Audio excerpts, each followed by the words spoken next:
Ligne droite. Le grand réveil.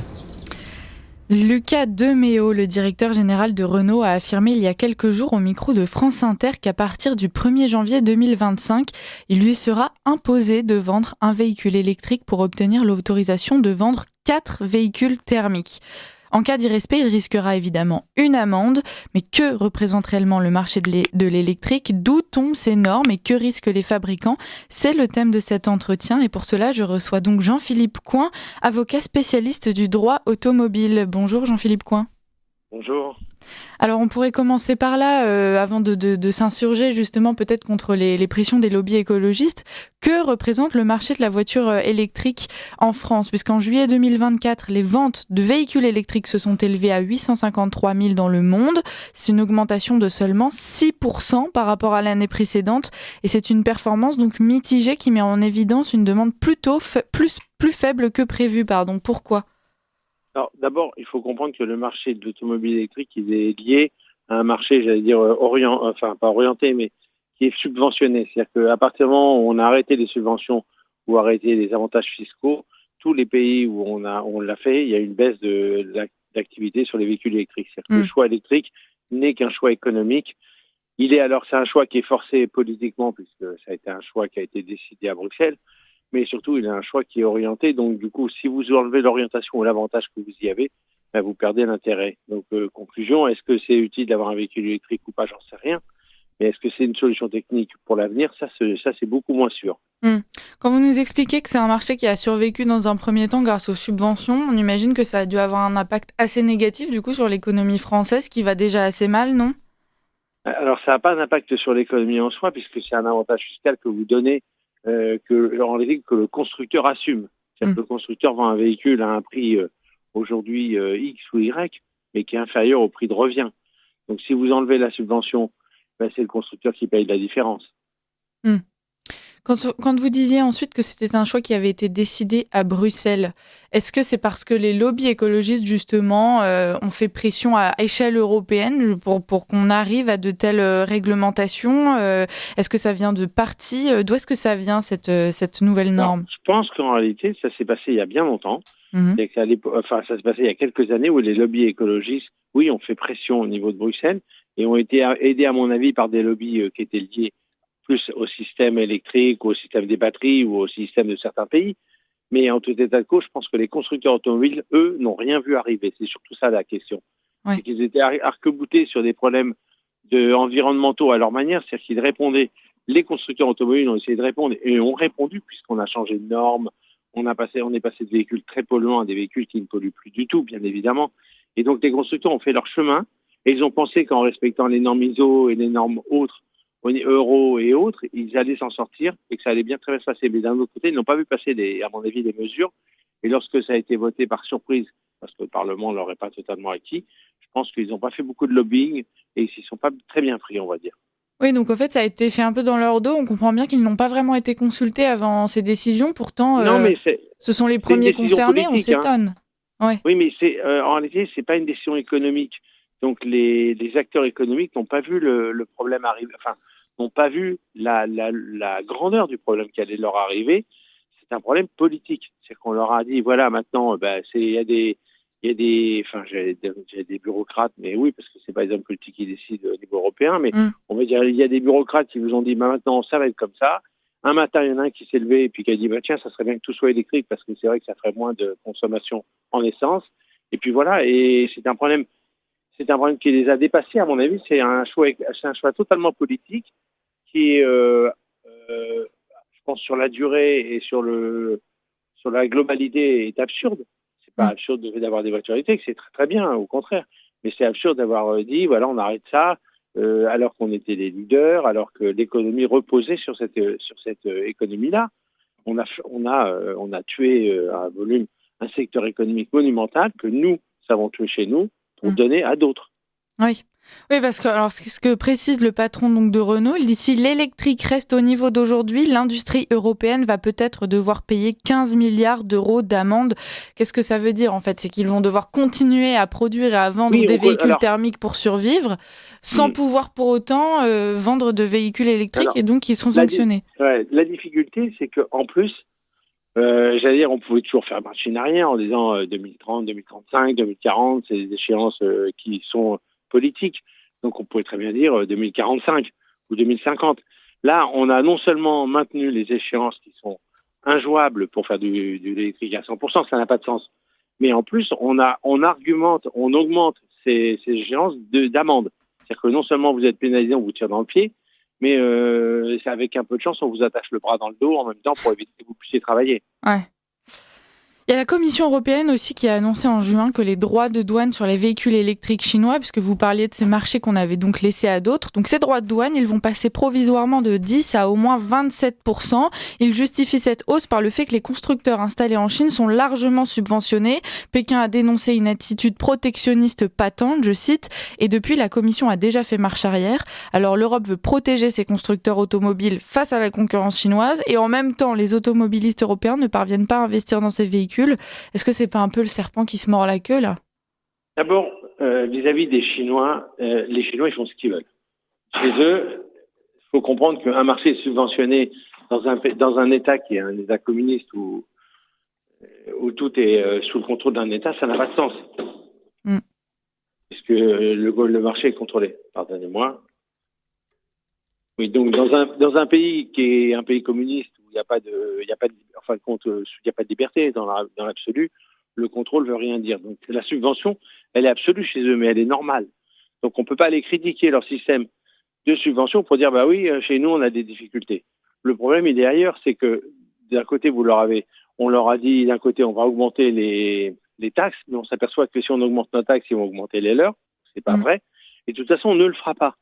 On ne le fera pas parce que nos mécanismes font que, ils feront un recours devant les instances internationales et on nous dira, ben voilà, vous n'avez pas le droit de faire ci, vous n'avez pas le droit de faire ça. Donc on ne le fera pas de toute façon. Donc c'est ni provisoire ni jamais.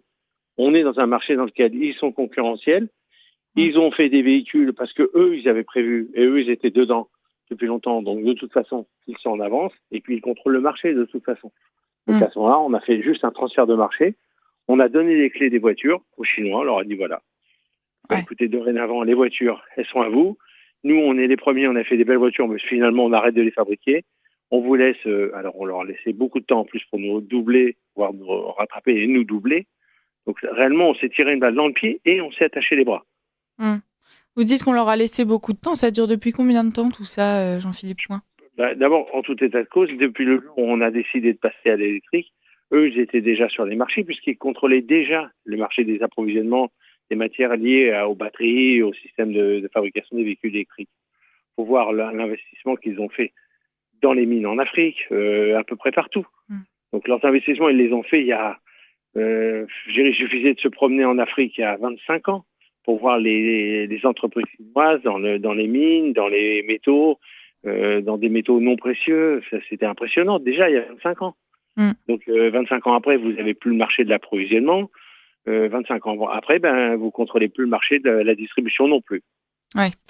Est-ce que la solution, ça serait pas justement de continuer à pousser à la consommation de véhicules électriques, à pousser les automobilistes à se tourner vers de l'électrique, justement, pour permettre à nos constructeurs de pouvoir continuer à produire autant qu'ils le veulent, autant de véhicules thermiques qu'électriques? Alors, la solution, je la connais pas. Moi, je pense que la solution est que la technologie ou la technique, elle s'évolue elle-même. C'est-à-dire que si vous enlevez la subvention, vous avez démontré que l'électrique est en essoufflement et ne se vend que là où c'est subventionné. Donc, si vous enlevez la subvention, vous laissez faire un marché, je parle d'un marché technique, un mix. C'est-à-dire que les systèmes qui ont été faits hybrides, sur l'hybridation, qui sont à la fois électriques, pas essence et autres, c'est des systèmes mixtes qui ont intérêt. Vous avez d'autres systèmes, il suffit de laisser les industriels travailler. Eux, j'étais dans le développement vers l'électrique, mais j'y allais à marche normale et pas à marche forcée. Oui, bon. Vous, du point de vue du droit, puisque vous êtes avocat, donc c'est là-dessus aussi que je vais vous questionner, comment ça se fait que justement Bruxelles puisse imposer une telle mesure à des fabricants français sans qu'ils ne puissent dire quoi que ce soit? Est-ce qu'il y a des recours qui ont été faits, même après coup? Non. Alors, d'abord, on est dans un système politique dans lequel les normes juridiques se chevauchent, j'allais dire. Il y a les normes internes, puis il y a les normes communautaires. On a choisi, j'allais dire d'un point de vue juridique, d'accepter que les directives et les textes européens s'imposent. Donc ça veut dire que lorsqu'il y a une directive qui est prise sur un domaine particulier qui a été laissé aux législateurs communautaires, et bien cette directive s'impose sur tous les territoires de la communauté. On l'a voté, on a décidé, donc ça se décide normalement au niveau européen. Ce sont des lois, et elles ont force de loi. Donc, selon vous, le problème, c'est déjà cette allégeance à l'Europe. Est-ce que vous faites partie de ceux qui pensaient que pour que notre économie aille mieux, et en l'occurrence le marché de l'automobile en France aille mieux, il faudrait justement prendre de la distance avec Bruxelles? Alors, c'est pas une question de distance, c'est une question philosophique de droit. C'est-à-dire que lorsque les normes ont été créées, ou les premières juridictions européennes ont eu à siéger et les premières décisions sont tombées, nous, avocats ou juristes, ça nous intéressait puisque c'était des normes qui étaient plus libératrices. C'est-à-dire qu'elles faisaient que fiscalement, en France, il y avait des règles qui ont été modifiées ou j'allais dire un peu améliorées parce que la Cour européenne nous l'a permis. Donc j'allais dire, on s'est servi aussi des normes européennes. Maintenant, elles ne sont pas favorables dans le sens où elles sont restrictives et elles sont surtout politiques. Elles ne sont pas juridiques, elles sont politiques. Lorsque vous faites un choix en droit, vous dites voilà, ça c'est régulier, ça c'est pas régulier, ça c'est légal, ça ne l'est pas. Mais lorsque vous faites un choix politique, ça vous dit dorénavant, on consomme ça et on consomme pas ça, et puis c'est comme si, et comme ça, c'est surtout comme on a envie que ce soit, et pas que l'ensemble des membres le veulent, et ben ça pose un autre problème. Ouais. Vous voyez l'évolution des choses. Est-ce qu'on peut dire qu'il y a un certain acharnement sur les marchés de l'automobile et notamment concernant les voitures thermiques, Jean-Philippe Coin? Alors, oui, d'un point de vue législatif, puisque c'est au niveau des lois. Oui, puisqu'on est en train, devant le fait que des constructeurs, après avoir donné leur accord, ils sont partis à reculons. Ben, comme on a vu que les constructeurs européens allaient à reculons, ben, on a pris des normes de plus en plus sévères, c'est-à-dire qu'avec des sanctions à la clé, c'est-à-dire une amende. Le but, c'est voilà, vous faites pas ça, vous avez une amende. Donc le constructeur, à la fin, il vendra ses voitures qu'il pourra. Ouais. Mais il aura le problème, c'est que dans le cadre de Renault, il a raison de rappeler que lui, si on lui empêche d'avoir son activité normale, c'est-à-dire de pouvoir vendre ses véhicules qui se vendent, ben, il est obligé de vendre que des produits que lui, il veut pas vendre. Bon, lui, on va dire, veut moins vendre, mais c'est pas le cas. Mais des produits qui se vendent moins bien, mais sur lesquels il a une concurrence différente. Lorsqu'il est sur du thermique, il a un concurrent qui s'appelle pas Fiat, puisque là, ils sont plus concurrents, mais Mercedes, Volkswagen. Donc des concurrents habituels dans son créneau à lui. Si demain, en effet, et il le dit, si on lui impose que de l'électrique, ben lui, ses adversaires, c'est des Chinois, des Coréens et autres, et les règles sont pas les mêmes. Et vous pouvez mettre une taxe de 20% sur un produit chinois, ça n'a aucune importance pour le produit chinois, parce qu'ils le feront toujours moins cher. Le baisseront de 20%. En réalité, le coût de fabrication n'a pas d'intérêt pour eux. Ce qui compte, c'est la vente. Donc, vous pouvez vendre un produit en Chine, vous pouvez le vendre à perte. C'est-à-dire que, puisque vous lui mettez 20% à l'arrivée en Europe, c'est ce qui va se passer de plus, ce qui aurait pu se passer ou ce qui se passerait peut-être. Mais en tout état de cause, en amont, lui, le produit, on l'enlève 20% de la valeur. Parce que de toute façon, le coût de production n'a pas de sens pour eux. Ça peut être produit à moins quelque chose. Ce que vous ne pouvez pas faire, lui, il peut le faire. Donc, votre marché sur l'électrique, vous êtes un peu réduit, vous êtes complètement assommé par votre adversaire, et le marché thermique, on vous empêche de le faire. Donc, c'est ce que dit Renault, voilà. Je ne peux pas vendre mes voitures, je ne peux pas non plus vendre de l'électrique. Je vais prendre le point de vue du consommateur pendant une minute. Jean-Philippe Coin, je sais que vous n'êtes pas devin, mais comme vous voyez quand même le chemin que prennent les choses, l'évolution qui semble se produire, est-ce que c'est plausible, je ne vous demande pas si ça va arriver, mais est-ce que ça serait plausible qu'un jour on pose des réglementations également pour les consommateurs et qu'on leur dise, voilà, ceux qui gardent un véhicule thermique, ils doivent payer tant, ils doivent payer une amende peut-être annuelle, j'en sais rien. Alors, je vais vous donner la réponse. C'est pas la politique fiction. Vous avez aujourd'hui sur les véhicules thermiques de grosse cylindrée, vous avez une taxe carbone de 60 000 €. Donc déjà, c'est pas de la politique fiction, c'est la réalité depuis le 1er janvier de l'année dernière. Donc le 1er janvier 2024, pardon. Et en plus, en cours d'année, comme on s'est aperçu que les sociétés d'une certaine importance sur certains types de véhicules essayent d'y échapper par l'hybridation, on a rajouté une taxe sur le poids cette année. C'est-à-dire que vous avez 25 000 € environ sur les plus gros, vous aurez 25 000 € de taxes sur les véhicules. Donc vous achetez un SUV aujourd'hui qui était électrique, eh bien vous paierez 25 000 € de taxes parce que c'est lié au poids. Uniquement, c'est une taxe. On pourrait dire demain, c'est lié à la couleur du véhicule. Ça n'a pas plus de sens. C'est absurde, mais c'est comme ça. Donc vous avez 60 000 € depuis le début de l'année et plus 25 000 €, ou on va dire 15 000 € en moyenne pour les véhicules depuis le mi-2024. Ouais, bon, c'est assez inquiétant. Donc c'est pas la politique fiction, c'est déjà la réalité aujourd'hui, cette année. Ouais. Plus généralement, on est dans un système qui s'attaque quand même beaucoup à toutes ces questions de voitures. On a aussi Anne Hidalgo qui veut réduire les limitations de vitesse sur le périphérique. Alors je vois Arnaud de l'autre côté de la vitre en technique qui hoche tristement de la tête. Est-ce que vous pensez que c'est finalement une idéologie générale qui finit par prendre pied justement dans notre vie politique et dans nos décisions économiques? D'abord, c'est une idéologie générale contre l'automobile depuis plus de 20 ans. C'est-à-dire que les véhicules ne font pas, non seulement faisaient pas rêver, mais c'est. Donc aujourd'hui, le véhicule, c'était déjà l'essence, la TIPP. On a eu le débat sur l'essence pendant des années. Après, on a rajouté des taxes, donc on a un débat. En fin de compte, on taxe là où tout le monde va payer. Parce que finalement, tout le monde a besoin d'une voiture pour peu ou prou. On n'est pas tous résidents à Paris et en région parisienne. Donc, toutes les personnes qui résident en dehors des grands centres urbains, ils ont une voiture pour aller travailler. Donc, conclusion, on leur prend de l'argent sur la voiture. On leur dit, monsieur, on va vous faire cadeau de la taxe d'habitation. Ça va être moins 500 €. Mais par contre, votre voiture, ça sera plus 5 000 €. Voilà. Ça sera rien d'autre. Mais ça fait à peu près 2-3 gouvernements de suite. Je veux dire, à partir du moment où les premières mesures de Sarkozy, ça a été mettre des radars et engager de la limitation de vitesse, notamment sur le périphérique à l'époque, mais à 80, ça a été le début de l'acharnement contre l'automobile, oui. Écoutez, merci beaucoup Jean-Philippe Coin, merci malgré ces mauvaises nouvelles et ce constat un peu alarmant. On va continuer de suivre tout cela de très près et puis merci de vous être engagé, vous, dans le combat juridique pour ces fabricants. On vous souhaite bien du courage et à très bientôt. Parce que on peut toujours dire qu'on aime parfois l'automobile et la belle automobile. Voilà. Renault, c'était de belles voitures, voilà. On finira sur un point positif. Merci beaucoup Jean-Philippe Coin. 7h, 10h sur Radio Courtoisie, ligne droite, Liselotte Dutreuil.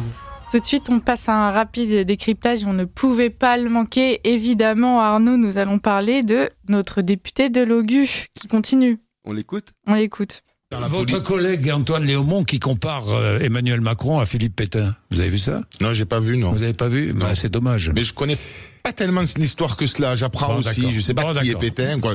J'ai entendu parler de lui, mais je sais qu'apparemment c'est un raciste, quoi. Certains ont aussi, à LFI, comparé votre ami François Ruffin à Doriot.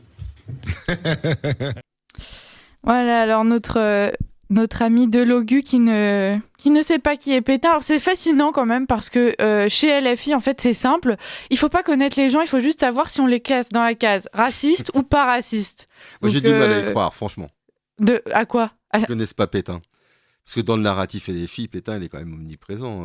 Ah oui, il est omniprésent comme étant Pétain raciste. Tout le reste, oui, c'est pas intéressant. C'est ce qu'il a retenu. Non, c'est tout ce qu'il a retenu. Et alors, comme on va encore nous taxer d'être des méchants, justement, des méchants racistes, qui n'ont pas du tout de compassion pour ce pauvre Delogu qui vient de la fameuse classe populaire, je tiens à dire que moi-même, j'ai été dans des écoles publiques, dans cette classe populaire, etc. Et alors, tout le monde connaissait Pétain, au moins dans les grandes lignes.